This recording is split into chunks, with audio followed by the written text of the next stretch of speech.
Hello friends, स्वागत है आपका आपके अपने यूट्यूब चैनल पर। साथियों, टॉपिक जो हम डिस्कस कर रहे हैं जनरल साइंस के पार्ट फिजिक्स से ऊर्जा व इसके प्रकार। इस टॉपिक के ऑलरेडी हम 4 लेक्चर अपलोड कर चुके हैं। यदि आपने पहले वो वीडियो नहीं देखे हैं तो उनके लिंक डिस्क्रिप्शन बॉक्स में दिए हैं, तो पहले वो टॉपिक देख लें। फिर आज का अगर आप टॉपिक देखते हैं तो आपको बेहतर तरीके से समझ आएगा। तो आज ऊर्जा व ऊर्जा के प्रकार में हम सबसे पहले डिस्कस करने वाले हैं बायो ऊर्जा, बायो एनर्जी, जैव ऊर्जा।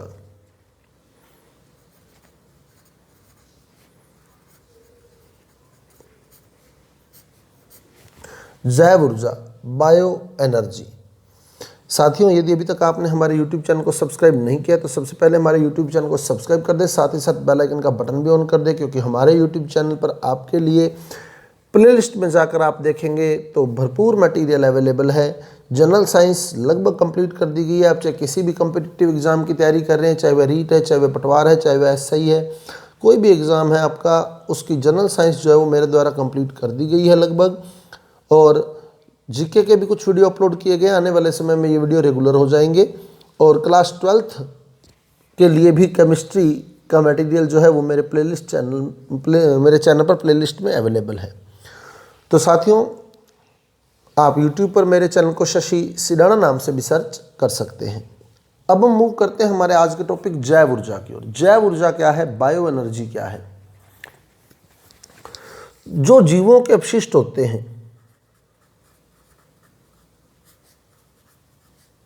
वे भी ऊर्जा के स्रोत हैं। जीवों के जो अपशिष्ट हैं वो भी ऊर्जा के स्रोत है, उनसे भी हम ऊर्जा ले सकते हैं। जीवों के अपशिष्ट से भी हम ऊर्जा प्राप्त कर सकते हैं। जीवों का अपशिष्ट यानी जंतु और पादपों का उत्पाद, जैसे गाय जो है वो गोबर करती है तो वो अपशिष्ट उत्पाद है उनका। जीवों के अपशिष्ट उत्पाद से भी हम ऊर्जा प्राप्त कर सकते हैं।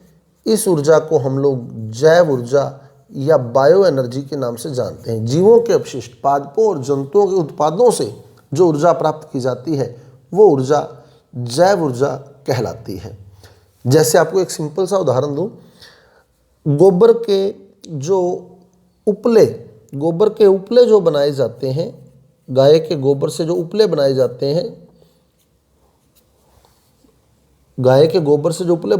हैं, उन्हें जलाकर भी पुराने समय में क्या था, वर्तमान में भी ये प्रक्रिया जारी है गांवों के अंदर। तो उपले बनाने की प्रक्रिया अभी भी हम यूज़ करते हैं, उपले बनाने की प्रोसेस। तो इसको जलाकर हम क्या करते हैं, खाना बना लेते हैं, पानी वगैरह गर्म कर लेते हैं, यानी कुल मिला के हम उससे ऊर्जा प्राप्त कर रहे हैं। वो ऊर्जा जैव ऊर्जा ही है। लेकिन ये उपले बनाकर जो हम ऊर्जा ले रहे हैं, इसकी कमी है कि ये धुआं बहुत ज़्यादा देते हैं। धुआं जो है वो बहुत अधिक देते हैं ये, यानी ये प्रदूषण करते हैं। तो अगर हम दक्षता में थोड़ा सुधार कर लें, वर्तमान में टेक्नोलॉजी जो है वो बढ़ रही है, तो ये धुआं अधिक देते हैं, इसलिए इसकी टेक्नोलॉजी में थोड़ा सुधार किया गया और इसमें जो ज्वलनशील पदार्थ था उसको गैस के रूप में प्राप्त कर लिया गया। इसमें जो ज्वलनशील पदार्थ था, जो जल रहा था, उसको किस रूप में प्राप्त कर लिया गया, गैस के रूप में। उपले जो थे वो धुआं ज़्यादा देते थे, क्लियर।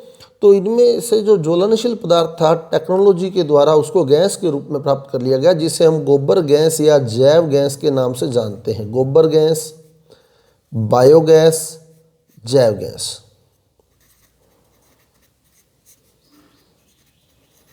गोबर गैस भी कह सकते हैं, बायोगैस भी कह सकते हैं और जैव गैस भी कह सकते हैं। अब इसके लिए प्रोसेस क्या लगाई गई? जैव गैस या गोबर गैस प्राप्त करने के लिए जो प्रोसेस लगाई गई, उसमें एक जैव गैस संयंत्र तैयार किया गया। जैव गैस संयंत्र। तो जैव गैस संयंत्र में क्या है,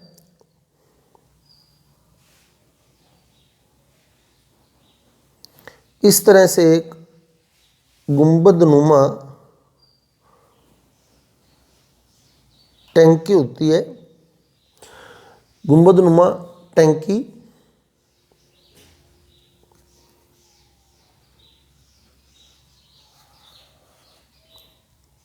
जिसके बिल्कुल जो बेस भाग है इसका, उसको बोलते हैं डाइजेस्टर। डाइजेस्टर यानी संपाचित्र।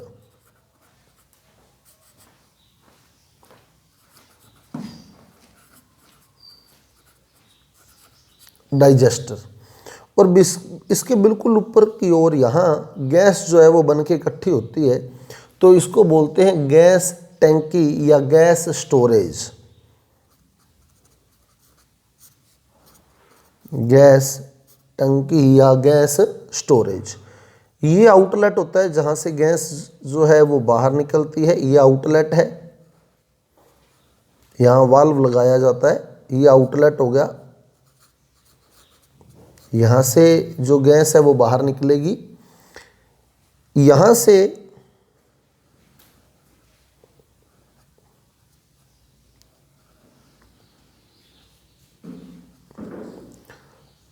सलरी वगैरह और उर्वरक वगैरह जो है वो यहाँ से तो सलरी डाली जाती है।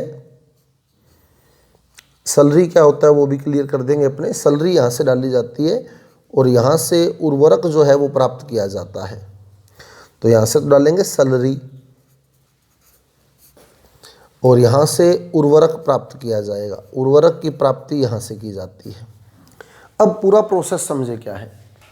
तो गैस जैव गैस संयंत्र जो है, बायोगैस जो सिस्टम है वो ईंटों से बनी एक गुंबदनुमा संरचना है, गुंबदनुमा टैंकी है।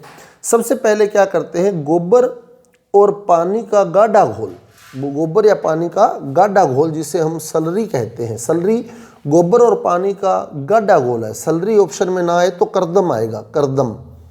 तो सबसे पहले सलरी या करदम तैयार किया जाता है। ये गोबर और पानी का गाढ़ा घोल होता है, वो यहाँ से इस टैंकी में पहुँचाया जाता है। तो ये सैपाचित्र में नीचे इकट्ठा हो जाता है। यहाँ सैपाचित्र में ये इकट्ठा हो जाता है। तो सबसे पहले क्या करते हैं, सलरी तैयार करते हैं। सलरी क्या है, गोबर और जल का गाढ़ा घोल जिसे हम सलरी कहते हैं, इस संयंत्र में डाल देते हैं जो कि सैपाचित्र यानी डाइजेस्टर में इकट्ठा हो जाता है। अब यहाँ इसका सूक्ष्म जीवों के द्वारा अपघटन शुरू हो जाता है।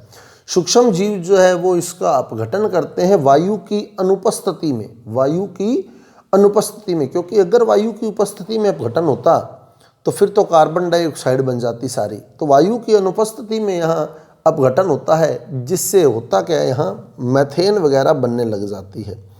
कुछ कार्बन डाइऑक्साइड भी बनती है, मैथेन भी बनती है। तो यहाँ मैथेन, मेन मैथेन ही है। लगभग यहाँ जो गैस बनती है उसमें 75% तक मैथेन होती है। मैथेन भी बनती है, कार्बन डाइऑक्साइड भी बनती है और हाइड्रोजन भी बनती है। तो इस गैस की जो सैपाचित्र है जैव गैस संयंत्र में, डाइजेस्टर है, उसमें सलरी पहुंचाई जाती है और उसका सूक्ष्म जीवों के द्वारा अपघटन प्रारंभ कर दिया जाता है, जिससे यहाँ गैसें बनने लग जाती है, जैसे मैथेन है, कार्बन डाइऑक्साइड है, हाइड्रोजन है। अब ये गैसें क्योंकि हल्की होती हैं तो ये जैसे जैसे बनती जाती हैं ये ऊपर गैस टंकी में इकट्ठी होती जाती हैं। तो यहाँ गैस टंकी के अंदर ये गैसें जो है इकट्ठी हो जाती हैं, मैथेन, कार्बन डाइऑक्साइड, हाइड्रोजन, ये सारी।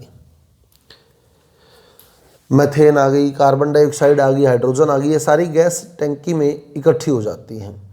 अब जो बाकी बचता है उसमें नाइट्रोजन और फास्फोरस प्रचुर मात्रा में पाए जाते हैं। नाइट्रोजन और फास्फोरस की मात्रा बहुत ज़्यादा होती है, जो पौधों के लिए प्राथमिक पोषक तत्व हैं। N, P और K मुख्य पोषक तत्व हैं। तो नाइट्रोजन और फास्फोरस, शेष बचे पदार्थ में नाइट्रोजन और फास्फोरस प्रचुर मात्रा में होते हैं। तो इसका उपयोग जो है वो खाद के रूप में किया जाता है। तो यहाँ से उर्वरक या खाद प्राप्त कर ली जाती है, जिसमें नाइट्रोजन और फास्फोरस जो होते हैं वो प्रचुर मात्रा में होते हैं। अब ये जो गैसें बनी हैं ये इस आउटलेट से बाहर निकाल ली जाती हैं और इनका उपयोग जो है ईंधन के रूप में किया जाता है। तो यहाँ से वो गैसें बाहर निकाल कर उनका उपयोग ईंधन के रूप में किया जाता है। और इस ईंधन की विशेषता होती है कि ये धुआं नहीं देता। पहले डायरेक्ट यूज़ कर रहे थे तो वो धुआं देता था, क्लियर। लेकिन अब वर्तमान में ये सिस्टम बनाया जाता है, ये सिस्टम तैयार किया जाता है जिससे प्रदूषण नहीं होता और साथ में उर्वरक भी प्राप्त होता है। तो ये जैव गैस संयंत्र या बायोगैस संयंत्र है, जिसमें जैव गैस का जो मुख्य घटक है वो मैथेन। लगभग जैव गैस के अंदर 75% तक मैथेन पाई जाती है। तो ये जैव गैस संयंत्र जैव ऊर्जा जो कि गोबर से प्राप्त की जाती है। सलरी बोलते हैं गोबर और जल के गाढ़े घोल को, सलरी बोला जाता है। सलरी को एक तरफ से एंटर करवाया जाता है गैस संयंत्र के अंदर, और नीचे वाला भाग जो होता है वो संपाचित्र डाइजेस्टर कहलाता है। वहाँ वो सलरी अपघटित होती है और उससे गैसें निकलती हैं, और वो गैसें जो है वो ईंधन के रूप में यूज़ की जाती हैं। शेष बचे उत्पाद के अंदर नाइट्रोजन और फास्फोरस होते हैं, जिसका उपयोग उर्वरक के रूप में कर लिया जाता है। तो ये था हमारा जैव ऊर्जा संयंत्र, बायो एनर्जी सिस्टम। अब चलते हैं हम सौर ऊर्जा, जिसमें हमने सौर सेल डिस्कस करना है, क्योंकि सौर सेल हमने डिस्कस नहीं किया था पिछले वीडियो के अंदर। तो अब हमारा टॉपिक है सौर सेल व सौर पैनल।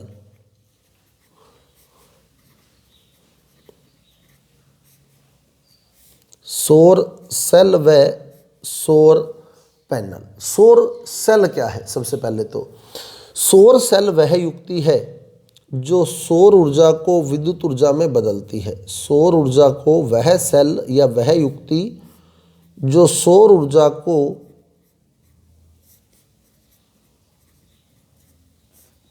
विद्युत ऊर्जा में बदल देती है, उस युक्ति को हम सौर सेल कहते हैं। जैसे ये एक सौर सेल है, ये मान लो एक सौर सेल है। अब सौर पैनल क्या है? सौर पैनल क्या है? अगर हम कई सौर सेलों को आपस में जोड़ दें, कई सौर सेलों को आपस में जोड़ दें, जैसे ये इससे जोड़ दिया, इससे फिर एक सौर सेल जोड़ दिया, इससे फिर एक सौर सेल जोड़ दिया, इससे फिर एक सौर सेल जोड़ दिया, इनको भी आपस में जोड़ दिया, इससे फिर एक सौर सेल जोड़ दिया, इसको भी इससे जोड़ दिया, आगे फिर ऐसे ही सौर सेल जोड़ते जाएं। तो इस प्रकार कई सौर सेलों को आपस में जोड़कर सौर पैनल तैयार किया जाता है, सौर बैटरी तैयार की जाती है। क्लियर? तो सौर सेल क्या है? सौर सेल वह युक्ति है जो सौर ऊर्जा को विद्युत ऊर्जा में बदल देती है। और जब बहुत सारे सौर सेल आपस में जोड़ दिए जाते हैं तो जो अरेंजमेंट बनती है, जो व्यवस्था बनती है, उस व्यवस्था को हम सौर पैनल या सौर बैटरी कहते हैं। और सामान्यतः सौर पैनल का यूज ही किया जाता है विद्युत ऊर्जा बनाने में, क्योंकि एक सौर सेल से बनने वाली विद्युत ऊर्जा बहुत कम होती है, इसका ज़्यादा यूज नहीं हो पाता। इसलिए बहुत सारे सौर सेल आपस में जोड़कर सौर बैटरी या सौर पैनल तैयार किया जाता है। अब सौर सेल बनाने में, सौर सेल इसको बनाने में, सौर सेल ये माना था हमने, इसको बनाने में यूज किया जाता है किसका? सिलिकॉन का। सिलिकॉन का सौर सेल बनाने में सिलिकॉन का उपयोग किया जाता है। और जो सौर सेल आपस में जोड़े गए हैं, ये जो जॉइंट है, ये चांदी से बनाए जाते हैं। तो सौर सेलों को आपस में जोड़कर सौर पैनल बनाने में चांदी का उपयोग किया जाता है, सौर सेल बनाने में सिलिकॉन का उपयोग किया जाता है। क्लियर? और इस सौर पैनल के लाभ बहुत होते हैं। वर्तमान में हमारे जो घरों की छतें हैं उन पर भी, घरों में भी ये यूज करने लग गए हैं सौर पैनल या सौर बैटरी। सबसे बड़ी विशेषता होती है कि इसमें कोई भी ऐसा पुर्जा नहीं होता जो गति करे। जैसे पवन ऊर्जा संयंत्र में पवन चक्की चलती है तो वो पंखा घूमता है, ऐसे ही टरबाइन घूमता है दूसरे संयंत्रों में। इसमें ऐसा कोई भी गतिमान पुर्जा नहीं है, इसलिए इसका रख रखाव जो है बहुत ही सस्ता पड़ता है। और इसे ऐसे स्थानों पर भी लगा सकते हैं जहां विद्युत की केबल नहीं पहुंच सकती, इलेक्ट्रिक केबल नहीं पहुंच सकती, यानी विद्युत की तारें बिछाना जहां मुश्किल है वहां सौर पैनल लगाकर विद्युत ऊर्जा प्राप्त की जा सकती है। वर्तमान में इसका उपयोग ट्रैफिक सिग्नलों में किया जाता है। इसके अलावा कैलकुलेटर्स जो हैं उनमें भी सौर सेल यूज किए जाते हैं। और अब खिलौने भी आने लगे हैं सौर सेलों वाले। तो सौर सेल बनाने में सिलिकॉन का और सौर पैनल बनाने में चांदी का उपयोग किया जाता है। और सौर सेल है क्या? जो सौर ऊर्जा को विद्युत ऊर्जा में बदलता है, उस युक्ति को हम सौर सेल कहते हैं। अब एक छोटा सा टॉपिक और, समुद्रों से ऊर्जा, ओशियन एनर्जी। समुद्रों से ऊर्जा।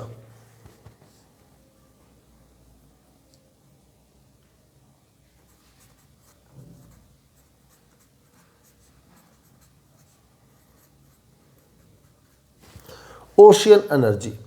समुद्रों से जो ऊर्जा प्राप्त होती है उस ऊर्जा के 3 प्रकार हैं हमारे पास। एक तो ज्वारीय ऊर्जा, जो ज्वार भाटे के समय प्राप्त की जाती है, ज्वारीय ऊर्जा।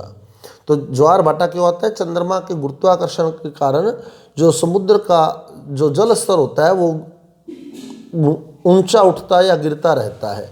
तो चंद्रमा के गुरुत्वाकर्षण के कारण समुद्र का जल स्तर चढ़ता गिरता रहता है, और इसी जल स्तर के ऊपर नीचे होने को, चढ़ने गिरने को हम लोग बोलते हैं कि ज्वार भाटा, ज्वार भाटा आ गया। इस प्रकार जो ज्वार भाटे में जो ऊर्जा होती है उस ऊर्जा को ज्वारीय ऊर्जा कहते हैं।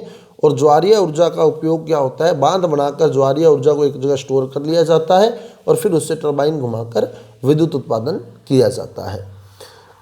ऐसे ही एक होती है तरंग ऊर्जा। तरंगे जो है वो समुद्र के अंदर नॉर्मल है। ज्वार भाटा तो विशेष परिस्थिति में आता है, लेकिन तरंगे जो है वो समुद्र में, लहरें जो हैं वो समुद्र के अंदर बिल्कुल नॉर्मल बात है, लहरें आना, तरंगे उठना। तो समुद्र तट के पास जो तरंगे उठती हैं उनमें जो ऊर्जा होती है वो तरंग ऊर्जा होती है। और अगला जो पॉइंट हम डिस्कस करेंगे वो सबसे इम्पोर्टेंट पॉइंट है महासागरीय तापीय ऊर्जा। महासागरीय तापीय ऊर्जा, ओशियन थर्मल एनर्जी। महासागरीय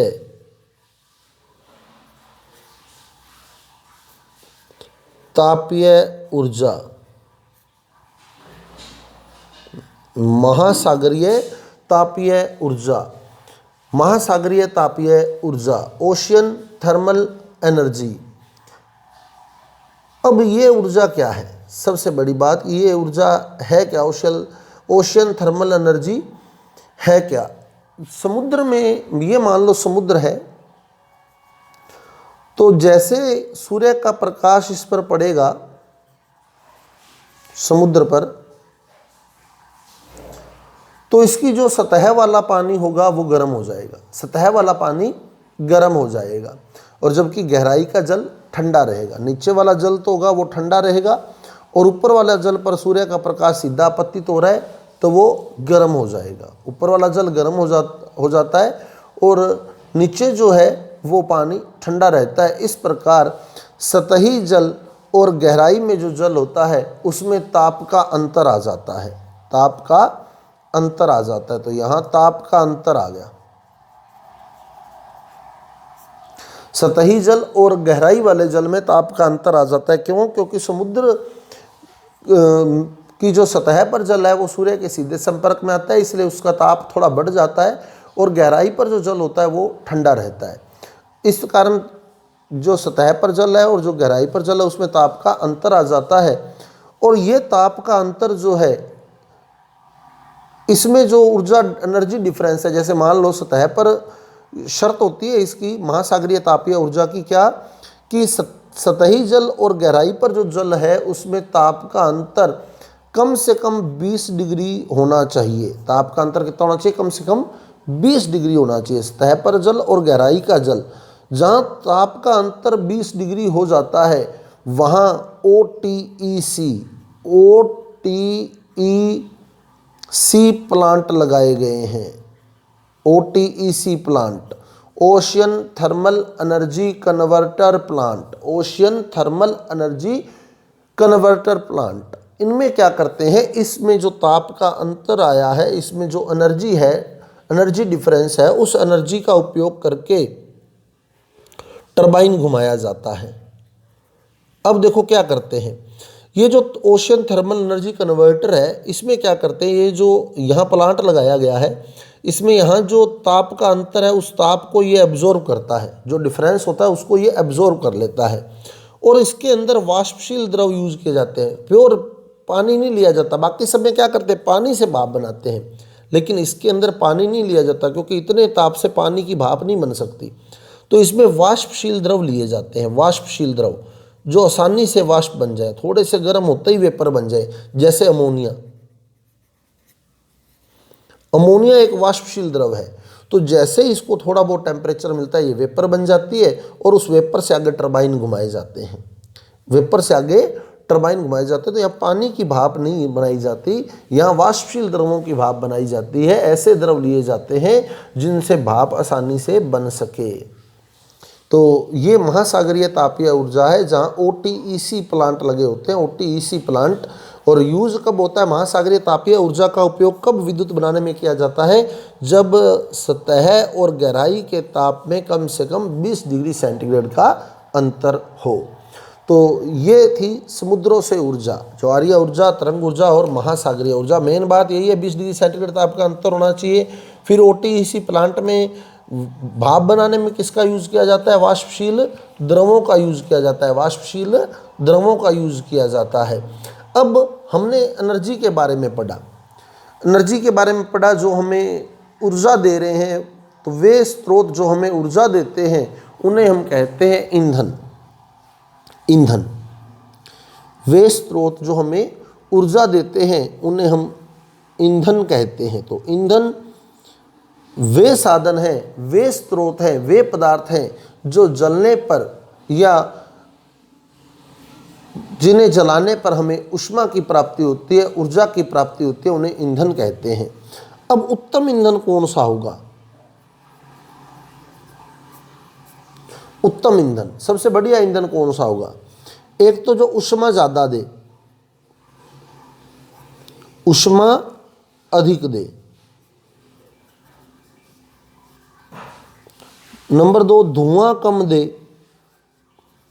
जैसे हम घरों में जो गैस यूज़ करते हैं LPG, उसमें धुआं कम होता है और ईंधन ज़्यादा होता है, ऊष्मा ज़्यादा होती है। ऊष्मा ज़्यादा दे, धुआं कम दे, सस्ता हो, कि इतना महंगा हो कि सारे खरीद ही ना सके, तो फिर उसका कोई फ़ायदा नहीं है।